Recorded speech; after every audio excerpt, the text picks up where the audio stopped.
In this session, we will be discussing about some basics of exercise physiology. We will be discussing about the second wind also in this session.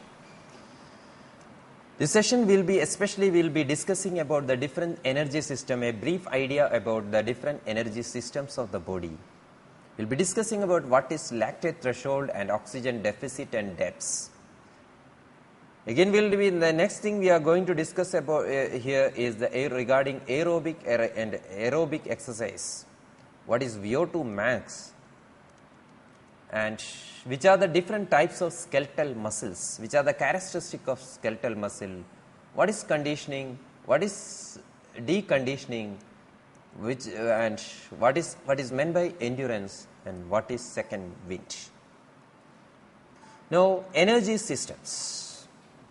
There are three types of energy systems are seen at the body. These are ATP-PCR system or ATP creatinine phosphate system. Second system is the lactic acid system, and third one is the aerobic system. ATP-PCR system, it is also called immediate system.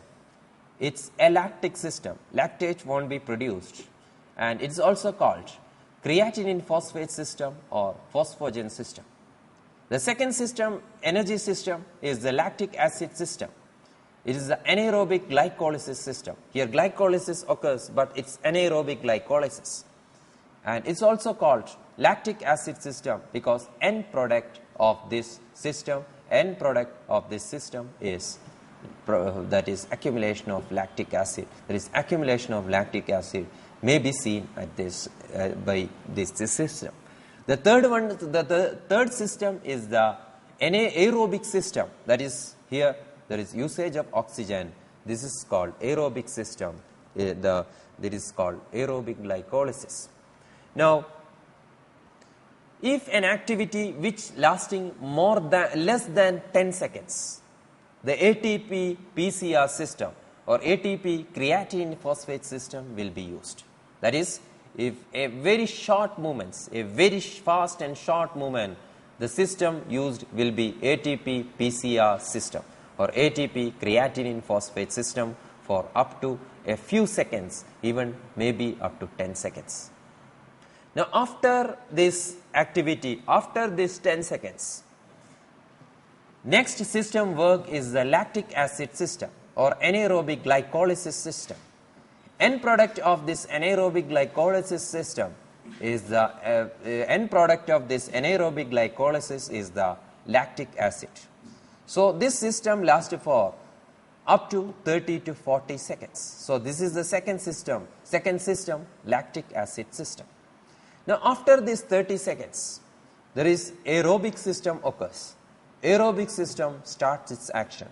That is, after this anaerobic systems, the aerobic system comes into function, and this is called aerobic glycolysis system. The energy ATP production is through aerobic glycolysis. Now, lactate threshold. So lactic acid, we already discussed, there is a system called the lactic acid system, or there is a lactic acid system or a short-term system. So that is the anaerobic glycolysis occurs, and there is end product is a lactic acid. So once we are using the lactic acid, and once there is end product is formed called lactic acid, and when this lactic acid has to be removed from the body, or lactic acid has to be, and if the lactic acids are level, if the level of lactic acid is higher than body's ability to remove it, so then it is known that is known as lactate threshold. Now, so there is a coordinate activity of all these systems. Now, first of all, there is immediate system or ATP-PCR system. Then there is the glycolysis, anaerobic glycolysis system or lactic acid system works, and these are anaerobic systems. And after that, after 40 seconds or 30 seconds, so the aerobic system works. Up to the starting of the aerobic system, there won't be consumption of oxygen. So the anaerobic system works. Oxygen deficit represents the difference between the total oxygen consumed during the exercise. An amount that would have been consumed has a steady rate of aerobic metabolism occurs immediately when the exercise begins. So this is the oxygen deficit is the amount, how much is the anaerobic system, it is how much the anaerobic system worked. So it is the difference between if there is a steady rate of oxygen usage or if a steady rate of any aerobic metabolism starts at the beginning of the exercise and the difference between the total oxygen actually consumed. This difference is known as oxygen deficit. There is another term called oxygen debt usually used. This is also called this is the extra volume, this is the additional oxygen that must be taken into the body after a vigorous exercise to restore or to restore all the system to their normal state. This is called oxygen debt. Now another term commonly comes is the aerobic exercise. Aerobic exercise means it refers to the exercise that is with moderate intensity undertaken for a long duration where there is usage of oxygen is there. This type of exercise is called aerobic exercise. The exercise will be of moderate intensity and it is for a long duration. Example is running, swimming, jogging, walking, stair climbing, etc. According to American College of Sports Medicine, any activity aerobic exercise they define aerobic exercise as any activity that uses large muscle groups which can be maintained continuously and in a rhythmic nature. These are called aerobic exercise. Aerobic means use of oxygen. So aerobic exercise are the exercise which is done by the usage of oxygen, especially the glycolysis, the aerobic glycolysis occurs, and these are exercise of moderate intensity for a longer duration. Example, running, swimming, jogging, walking, stair climbing, etc. are considered as aerobic exercise. So what are the benefits of aerobic exercise? It increases the maximal oxygen consumption. It improves the cardiovascular and cardiorespiratory functions. So aerobic exercise improves cardiovascular and cardiorespiratory functions. It increases the maximal cardiac output. It increases the blood volume and oxygen carrying capacity. It decreases the workload of heart for a given submaximal exercise intensity. So it increases the maximal cardiac output, it increases the blood volume and decreases the workload of heart. It increases the blood supply to the muscles and ability to use the oxygen. So blood supply to the muscles will be increased and ability to the use of oxygen by the muscles also increases by aerobic exercise. It lowers the heart rate and BP at any level of submaximal exercise and increases the threshold of lactic acid accumulation. So as the threshold of lactic acid accumulation has increased, so the lactic acid, so it won't cause fatigue. So there is less chance of fatigue as the lactic acid accumulation is increased. So then it causes a lower resting systolic and diastolic BP with people with high BP. So aerobic exercise has to be recommended for people with high BP. And it increases HDL cholesterol, it decreases blood triglycerides, and it decreases the body fat and improved weight control. So decreases the body fat. Aerobic exercise can decrease the body fat and increase the weight control, and it improves the glucose tolerance and decrease the insulin resistance. Another term usually comes while we go through the exercise physiology books or exercise physiology is the VO2 max. VO2 max is the cardiac output into arteriovenous difference. Now the importance of VO2 max. VO2 max is an index for the maximal cardiovascular and pulmonary function. It is the single most useful measurement to characterize the functional capacity of the oxygen transport system, and is a limiting factor in endurance performance. Now, which are the factors which determine VO2 max? There are some peripheral factors and central factors are there. Peripheral factors include muscle blood flow, capillary density, oxygen diffusion, oxygen extraction, hemoglobin oxygen affinity, and muscle fiber profiles. These are the peripheral factors which determines the VO2 max. There are some central factors like cardiac output, arterial pressure, hemoglobin, ventilation, oxygen diffusion, and alveolar ventilation perfusion ratio. These are the some central factors which determines the VO2 max. Now, there are some factors which affecting the VO2 max. It includes the gender, genetics, body composition, muscle mass, age, any pathologies, any diseases. There are some extrinsic factors also like activity level of the person, and time of the day of activity, whether it's the morning, whether it's the evening, whether it's the night. Next is sleep deprivation. Dietary intake also affects the VO2 max. Nutritional status of the person and environment also affect the VO2 max. Once we see age, as the age increases, VO2 max keeps on decreasing. In a same manner, even in athlete, even in sedentary population, even in moderately active population, as the age increases, the VO2 max keeps on decreasing.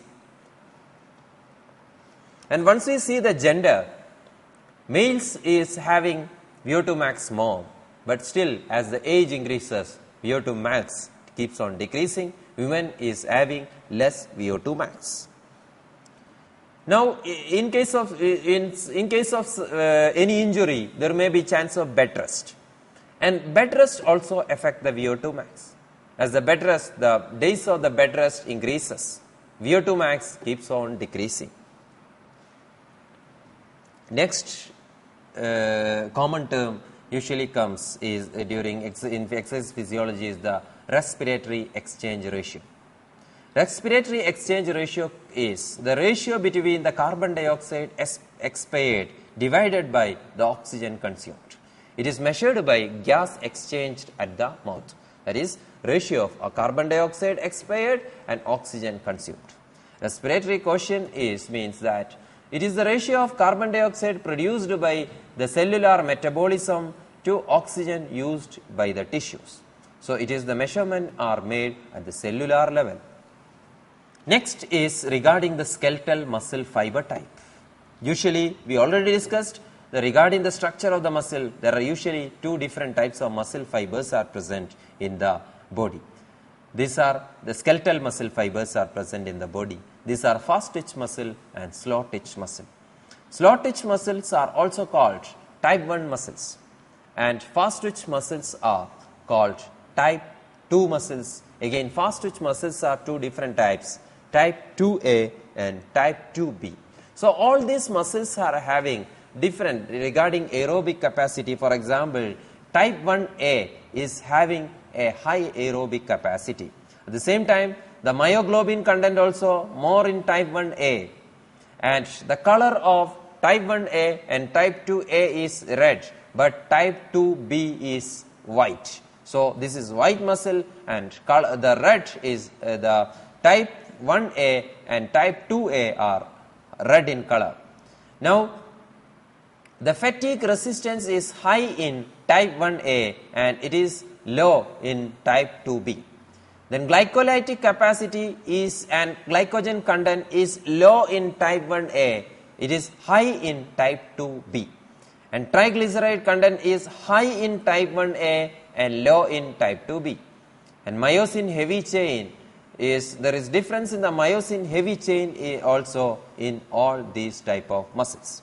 So, there are three different types of muscle fiber. We can broadly classify into it as slow twitch and fast twitch muscle fibers. Slow twitch muscle fibers are type 1A fibers. Fast twitch are two types again, type 2A and type 2B.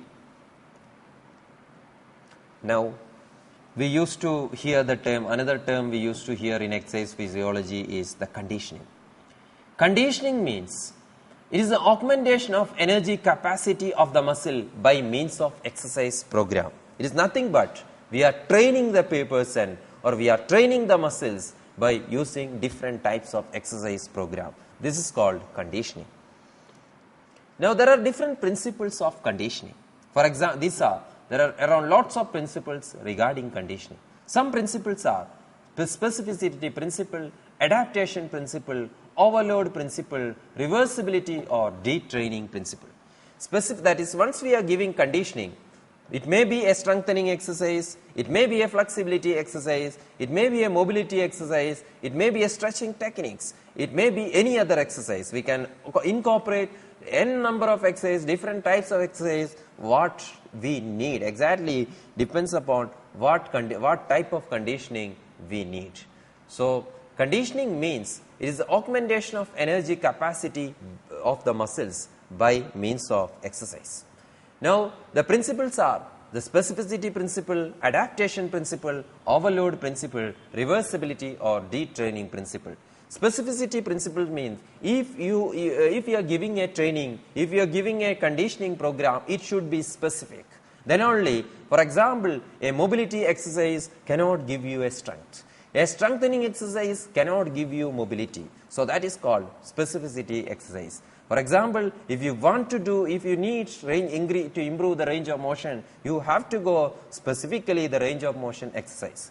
If you need the flexibility of the muscle, a strengthening program cannot help you to improve the flexibility of the muscle. You have to go for stretching or the exercise which is specific to the flexibility to improve the flexibility. And for example, if you want to improve your strength, if you want to improve the strength of a muscle, you have to go for the strengthening program. There is no other way. Stretching does not improve your strength. This is known as specificity principle. Second principle is the adaptation principle. Whenever you are giving a stimulus, there will be adaptive changes will be there. This is called adaptation principle. Now, overload principle. Once you are giving a load, there will be adaptation, there will be changes, there will be response. According to the response, there will be changes. And if you are keeping the same stimulus for a long duration of time, there won't be much changes. In order to get more changes, you have to overload. For example, if you are giving a strengthening exercise, strengthening with 2 kg of weight, and if there will be a response there will be a changes or adaptation from the muscles. Now, if you are giving the same 2 kg, there won't be more changes. So, in order to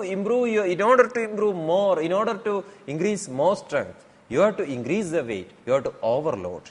Then only there will be change. This is called overload principle. Now, reversibility or detraining principle. For example, if you are training for a long duration of time, and if you are stopping your training, there is chance of deconditioning or detraining or reverse. This is called reversibility. So, this reversibility has to be avoided, the proper training program. Now, for example, if you are training for a long period of time and you have taken a rest, you got an injury or you are in prolonged bed rest. So, whatever the training we have done, its effect will go off. So, if there is a prolonged bed rest, all the effect of training will go off. This condition is called deconditioning.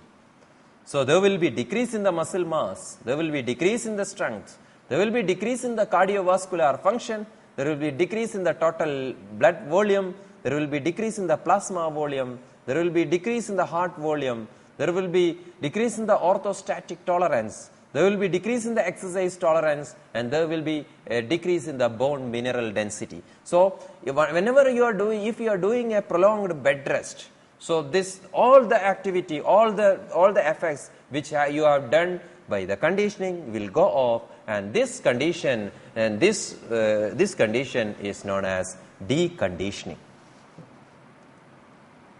Next term we used to discuss in exercise physiology is the endurance.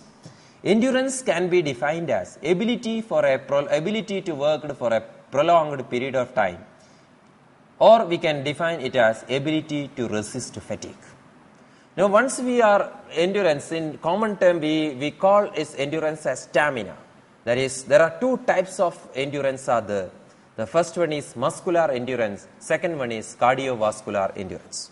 So once if your muscle can work for a prolonged period of time, it's called muscular endurance, and if your cardiovascular system can do work effectively for a prolonged period of time during the aerobic exercise or during jogging, running, etc. This is called cardiovascular endurance. So muscular endurance means it is the ability of an isolated muscle group to perform repeated contraction over a period of time. So endurance, there are two types of endurance. Endurance is the ability to work for a prolonged period of time and ability to resist fatigue. There are two types of endurance are the muscular endurance and cardiovascular endurance.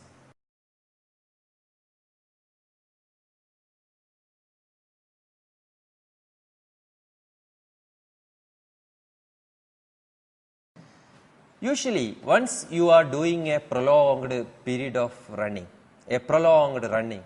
especially distance running, for example, marathon or road running, whatever,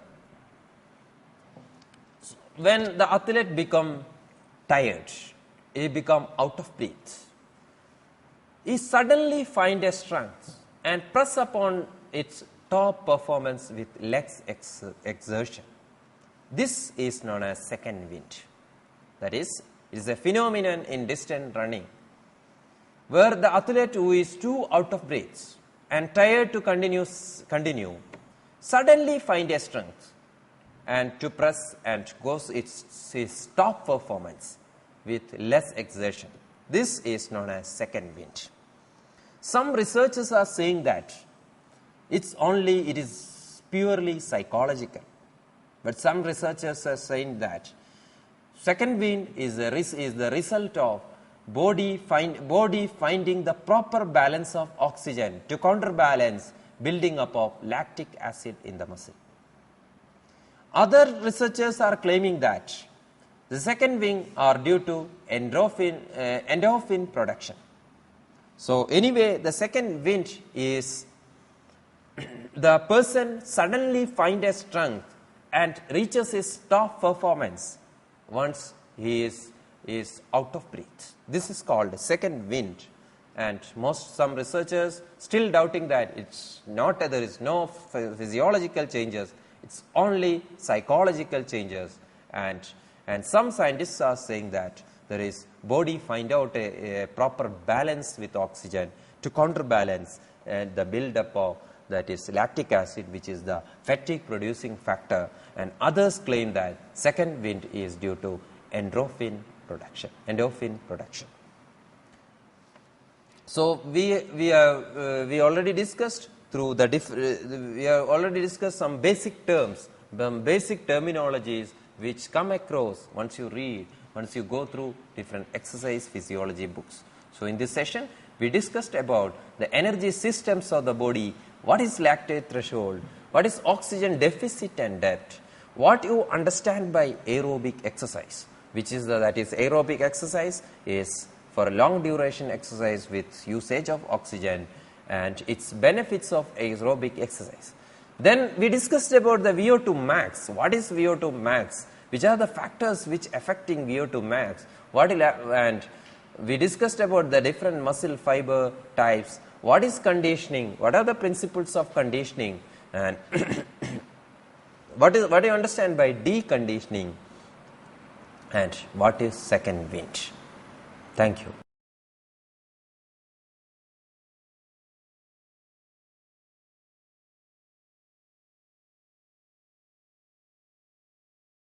In this session, we will be discussing about the energy systems of the body. Before we start the energy system, one of the most common law of thermodynamics, that is law of conservation energy. All of us know that law of conservation energy states that energy cannot be created or destroyed. Now, all energy of the muscle is provided, of the energy is provided to the muscles in the form of ATP. So, chemical reactions in the body causes ATP to break down and release energy to the muscles for work. So, energy to the muscles are provided in the form of ATP.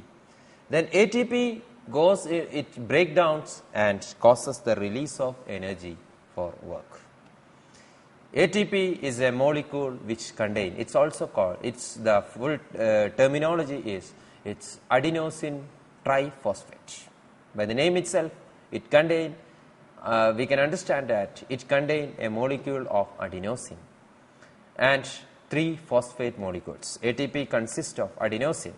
It's composed of, again, adenosine composed of an adenine ring and ribose sugar and 3 phosphate groups.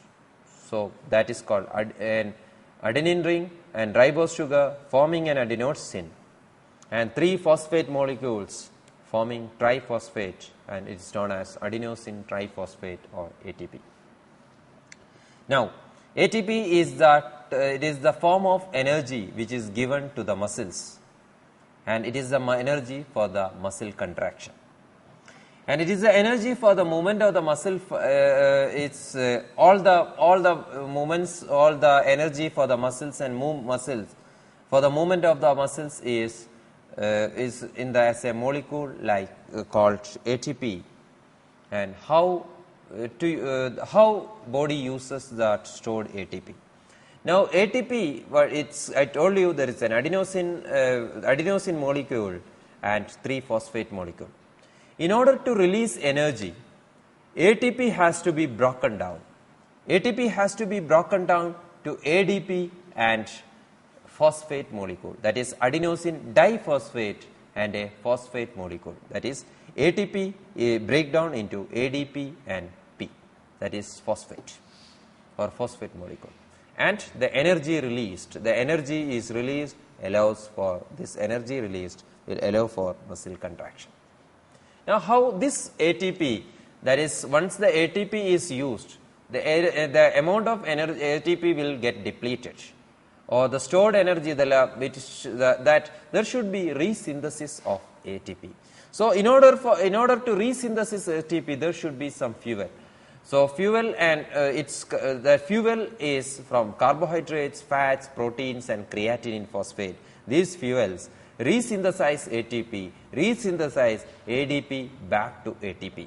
These fuel sources resynthesize free phosphate molecule back to ATP. So, free phosphate molecule and ADP joins together and forms the ATP. Now, resynthesis of ADP back to ATP, that is first of all adenosine ADP with the help of it, or we already discussed how it is getting resynthesized, that is ADP is with the help of carbohydrate, fats, proteins or creatine phosphate, ADP attached with the phosphate molecule and gets the ATP. Now, once we are doing movements, there are different ways we does the movement. We may do the movement in a quick, powerful way, or we may do the movement in a grace coordinated way. And the movement may be a movement sustained for many hours. Now, and everything depends upon the capacity to produce energy. So, there may be the person, maybe even in sports also, there may be, once we correlate with this movement with the sports also, there will be quick and powerful movement. There will be coordinated, graceful movement. There will be sustained movement for many hours. So, 3 ways human moves. Now, quick movements which last for a few seconds. There will be movements with coordinated, reduced speed movement which last for a few minutes or several minutes. And there will be a reduced intensity movements which last for several hours. For each activity, the body uses different types of energy systems. Now, all this activity, if it is a fast activity, or if it is a coordinated with slow speed movement, or if it is a long lasting movement, for all these movements energy is required, and it is supplied by some energy systems of the body. Now, energy systems of the body, there are three types of energy systems. This already we discussed once we discussed the introduction, once we were doing the introduction. So, there are three types of energy systems are commonly seen in the body. These are, we can broadly classify it into as two. First of all, aerobic system and anaerobic system. Then anaerobic system is again two types of system, an immediate system and a short-term system. Now, the immediate system is also called ATP-PCR system or ATP creatinine phosphate system. It is the immediate system. It is also called a lactic system mainly because the lactic acid won't be produced at this type of anaerobic activity.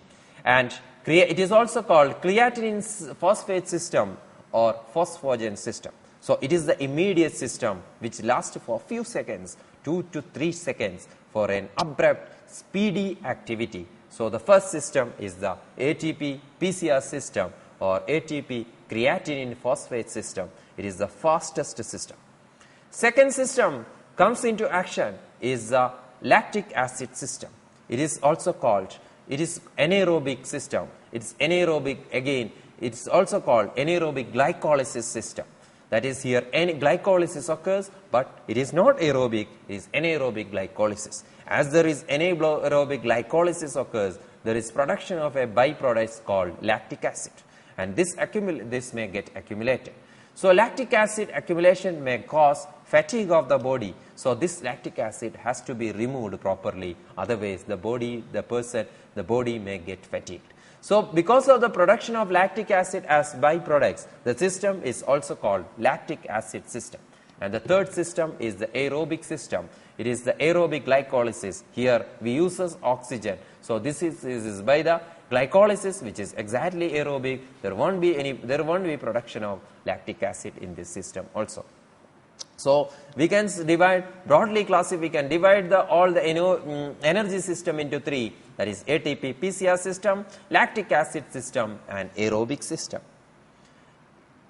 Now, in all these systems, the type of energy used will be ATP. The type of energy used and interplay between them depends upon the frequency, duration and intensity of the activity and fitness level of the individual, and ATP uses in all these energy systems. Now, once we see the three systems, for the activity which is lasting for 2 to 3 seconds, even maximum up to 10 seconds, the ATP-PCR system or immediate system will be used. It is for short bouts of activity. So, the first 2 to 3 seconds or even up to the 10 seconds, even the ATP-PCR system will be used. So, now after that, up to 40 seconds, the lactic acid system works. That is, lactic acid, there is production of lactate will be there. And after the 40 seconds, then for an aerobic system comes into play. Now, we will go through what is ATP-PCR system. So, it's a combination of ATP and creatinine phosphate makes up this system.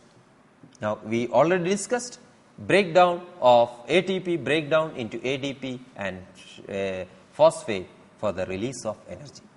Now, ATP, once we uses the ATP, there is depletion of the ATP. So, this has to be resynthesized. So, ATP is converted into ADP and phosphate, and there will be release of energy. Now, ADP and phosphate must be reformed, that is, must be rebound to form the ATP for a continuous muscle action. Now, the fuel for this is creatinine phosphate. So, creatinine phosphate provide the energy for free phosphate to be reattached with the ADP molecule to form the ATP. So, that is why this is called for ATP creatinine phosphate system. Here the creatinine phosphate is the mediator, or we can say it is the energy to recreate or to remake the ATP for the energy. So this system provides most of the ATP during the powerful or explosive effort.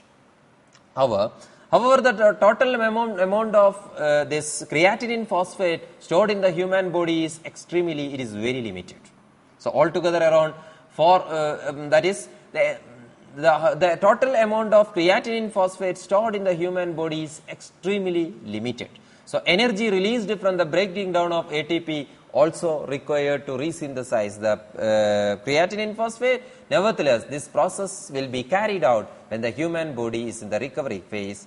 And to complete the ATP-PCR system, the complete ATP-PCR system can provide around 5.7 to 6.9 kilocalories of energy, and which can maintain up to 10 seconds of maximal effort. So this much of energy will be used before 10 seconds itself. So ATP-PCR system can provide a very less amount of energy, but it's a very fast. So mainly the importance of ATP-PCR system is the PCR system is the instant source of energy and a fast energy to the body. The ATP-PCR system does not require oxygen in the muscles for a proper functioning. Besides, it required fuels, that is ATP and creatinine phosphate, which is already stored in the muscle cells. So the chemical reaction involved when creatinine phosphate is broken down are fewer than the other two energy systems. Now the ATP system, particularly important for the high intensity, high speed activities, but it has to be completed within very few seconds. For example, for an abrupt activity like starting or jumping or throwing or a fast weight lifting, this type of activity, the ATP-PCR system will be used. So within 10 seconds or with a period of less than 10 seconds, the maximal effort, the phosphate system is completely depleted or largely depleted. The body again, anyway, the body needs again energy. The body has to reduce the intensity of activity at this point. At this point, the next energy system has to work. That is the glycolytic, that anaerobic glycolysis system or lactic acid system comes into action and takes over the dominant part of provider of ATP. So up to this level, we were using the ATP-PCR system, but it won't, the entire ATP or entire phosphate will get depleted. So another system has to take over the work, and this is done by lactic acid system. So once we see the ATP-PCR system or ATP creatinine phosphate system, which is highly used for high intensity jumping, throwing activities, and uses the storage of phosphocreatine or creatine phosphate to remake ATP, and creatine phosphate instantly available but runs out quickly and only maximum up to 10 seconds. Usually it is 2 to 3 seconds, and if the activity lasts longer than 10 seconds, ATP must be remade by some other means, and the mean is the lactic acid system or anaerobic glycolysis system. Now the second system, just after aerobic system, the immediate system or creatinine phosphate system is the anaerobic system. It is used for high intensity exercise near maximal effort. For example, if a person is running a 100-meter sprint or a 50-meter swim, this person, he uses the immediate system, then he uses the lactic acid system. Again, the lactic acid system, it's an anaerobic system, and the byproduct formed in this lactic acid system is the lactic acid. Now, this lactic acid is the byproduct of this lactic acid system. But the production of the lactic acid, accumulation of the lactic acid causes, the researchers are saying that accumulation of the lactic acid causes causes fatigue. So, lactic acid system causes fatigue also. But It provides the bulk energy for high intensity just below the maximal effort, and also when there has been insufficient time to replenish the phosphocreatinine in repeated maximal effort. During 400 meters of sprint, the phosphocreatinine system allows an explosive start. However, an anaerobic glycolysis system dominates the most powerful race.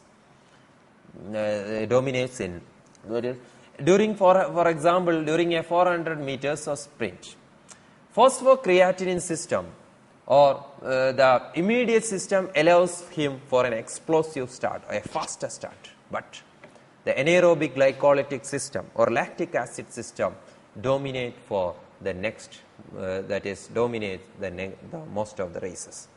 The lactic acid system break down glucose in the absence of oxygen, because we know that it's an anaerobic system to produce the limited supply for energy for the resynthesis of ATP. ATP will be resynthesized and supplied as energy, and but this partial, because the breakdown is in the absence of oxygen. This absence of, if the breakdown occurs in the absence of oxygen, it causes the production of lactic acid and accumulation of lactic acid.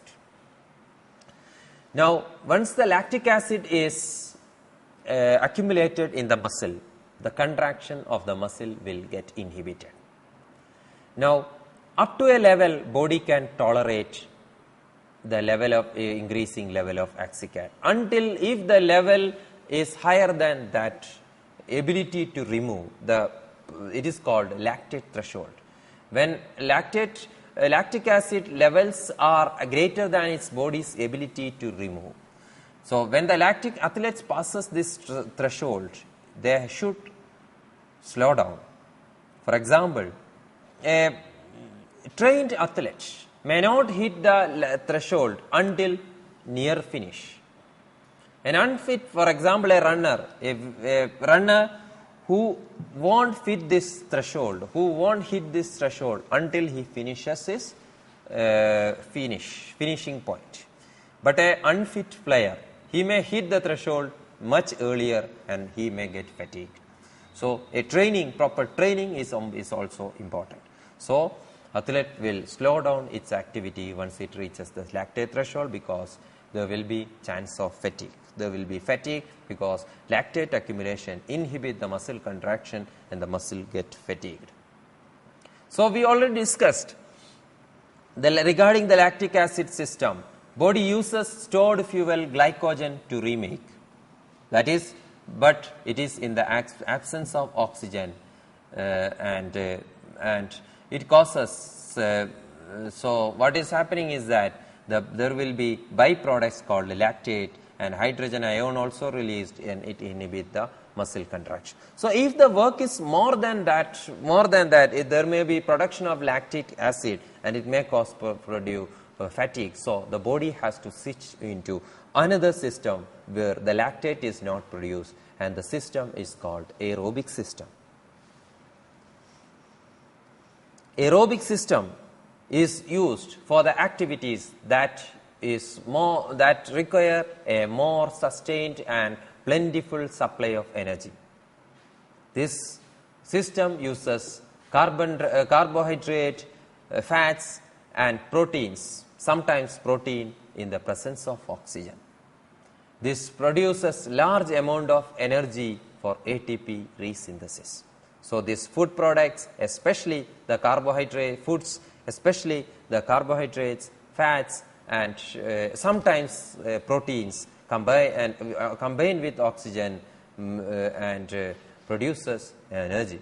And byproducts of carbon dioxide and water, which can easily be removed. So it's a very sufficient system because there is no production of lactate, and the byproducts of this system is carbon dioxide and water. This can be easily removed. So it's one of the most efficient system.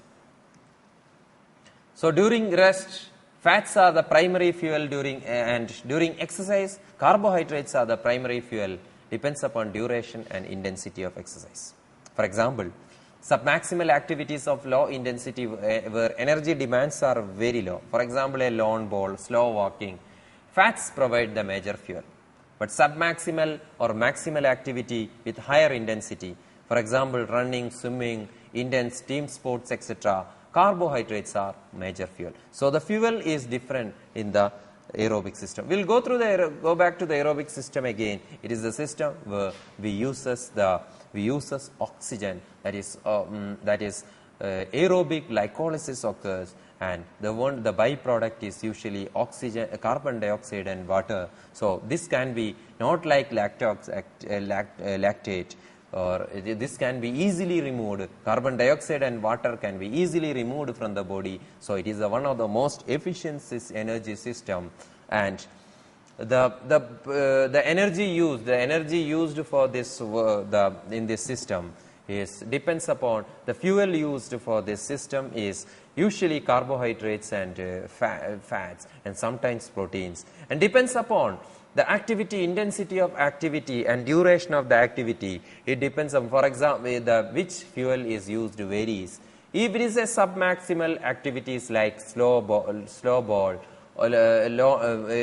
it is a submaximal activity like slow walking or a lawn ball, etc., in this case the energy used will be fat. Fat is the major fuel source. But in the activity like maximal or submaximal activity of high intensity like running, swimming or intense team sports, carbohydrates are the major fuels.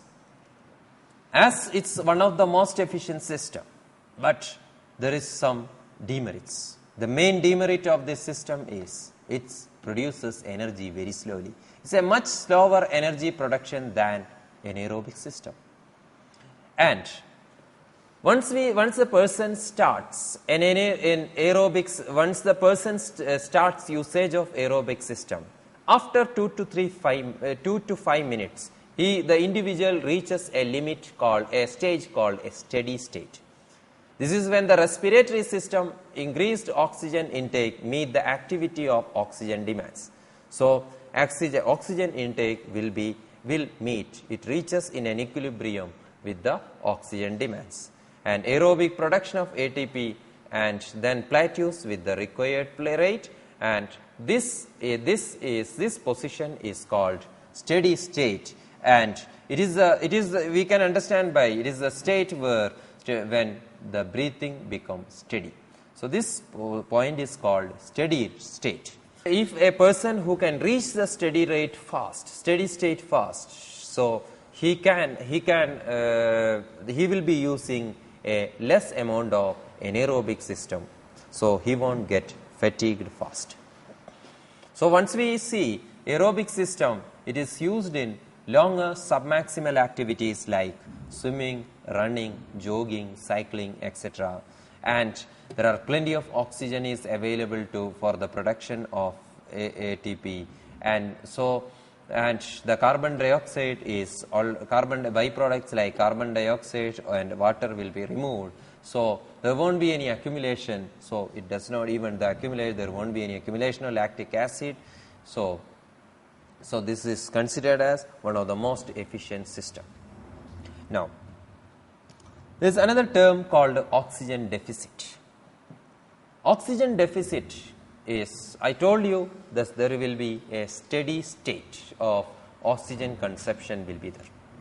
Now this steady state of oxygen consumption reaches after 2 to 5 seconds. Up to this point, up to this steady state of oxygen, up to this steady state, anaerobic system also will be used.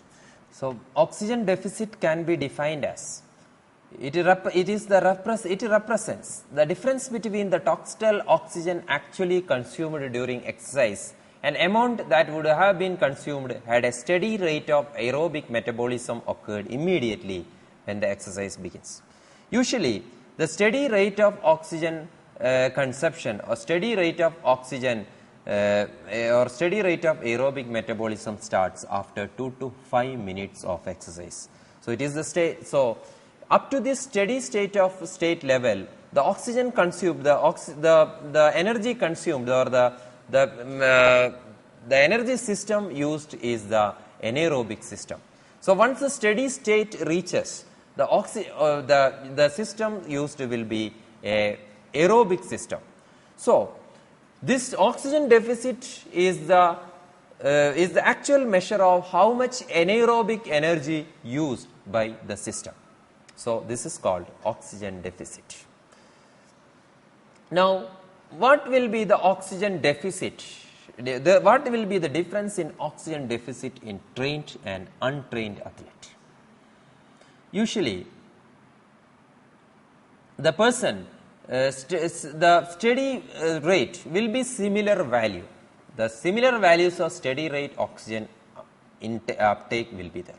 But a trained person who is training regularly reaches the steady rate faster than a person with less trained. That is, trained person reaches the steady rate faster than an untrained person, so he will be having less oxygen deficit. So that means that he uses the anaerobic system less and uses aerobic system more. So great total of oxygen consumed, there will be more oxygen consumed and less anaerobic system energy transfer in trained athlete. So that's why trained athlete, he uses less anaerobic system, so less accumulation of lactic acid and less fatigue will be there in case of a trained athlete. And this adaptation trigger an earlier aerobic ATP production with lactate formation in trained individual. So, but in case of an untrained person, this oxygen, that is oxygen deficit will be more. He reaches the steady state of oxygen, the steady state bit slowly or bit later. So it causes more usage of anaerobic system, especially the lactic acid system, which causes the accumulation of the lactic acid, and this causes a fatigue. So lactate formation. So that is the difference between the oxygen deficit. Oxygen deficit of a untrained individual will be more, and oxygen deficit of a trained individual will be less.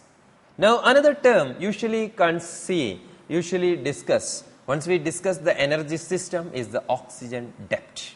Oxygen depth is the oxygen used after a vigorous exercise. That is, in the additional oxygen that must be taken into the body after vigorous exercise to restore all the system to their normal state is called oxygen depth. That is, the oxygen used after the extra oxygen used after a vigorous exercise is called an oxygen depth. Now, what are the causes for excess post-exercise oxygen consumption after an heavy exercise? The first thing is that we used ATP for the production of energy. Now, this ATP has to be resynthesized, and we used the creatinine phosphate in the immediate system. This creatinine phosphate also has to be resynthesized. So this oxygen will be used for especially this resynthesis. Now, resynthesis of blood lactate to glycogen has to be done through, the name of the cycle is called Cori cycle. So we use oxygen will be used for this purpose also. There is oxidation of blood lactate in the energy metabolism. Then there should be restoration of oxygen in the blood, tissue fluid and myoglobin. So for this purpose also oxygen will be used after exercise. Thermogenic effect of elevated core temperature, and there will thermogenic effects of hormones like catecholamine, epinephrine and norepinephrine. And there will be increased in pulmonary and circulatory dynamics and other elevated levels of physiological function. So these are the causes for the excess post-exercise oxygen consumption after heavy exercise. So in this session, we discussed about the energy systems. We discussed about the 3 different types of energy system, and ATP is the energy for the muscles. ATP which contain adenosine, and adenosine which contain adenine ring and ribose sugar, and a triphosphate, that is 3-phosphate molecule. And this energy will be used for muscle contraction and activities. So this energy has to be restored in the energy system. So for this purpose, for 3 energy systems are available. These are, we already discussed, that is, these are ATP-PCR system. This is also called immediate system, where lactic acid won't be produced at this system, and this is called immediate system. It is lasts for 2 to 3 seconds. It's lasts for 2 to 3 seconds and maximum up to 10 seconds. This system is called ATP-PCR system. Here creatine phosphate is there to change remake the ATP, but it deplete the creatine phosphate, deplete fast. So the system has to be replaced by the second system, that is lactic acid system, comes into action. That is lactic acid system. It works till 30 to 40 seconds. So, but the one demerit of this system, again it's an aerobic system, and one demerit of this system is the production of the lactate, which causes the lactate causes inhibition of the muscle activity, and it causes fatigue. So there will be production of the lactic in the lactic acid system. There will be production of the lactic acid. So this is the negative thing in the lactic acid system. After this 30 to 40 seconds, the aerobic system, one of the most effective system, comes into action, but it produces energy slowly when compared to other system. But the main merits of this system is regarding its byproduct. The byproduct is not lactic acid. Here aerobic glycolysis, the byproduct is the oxygen and water, which can be removed very fastly. So it does not affect this lactic acid system. This aerobic system does not cause fatigue. So there are these are the 3 different types of systems used by the 3 types of energy system used by the body.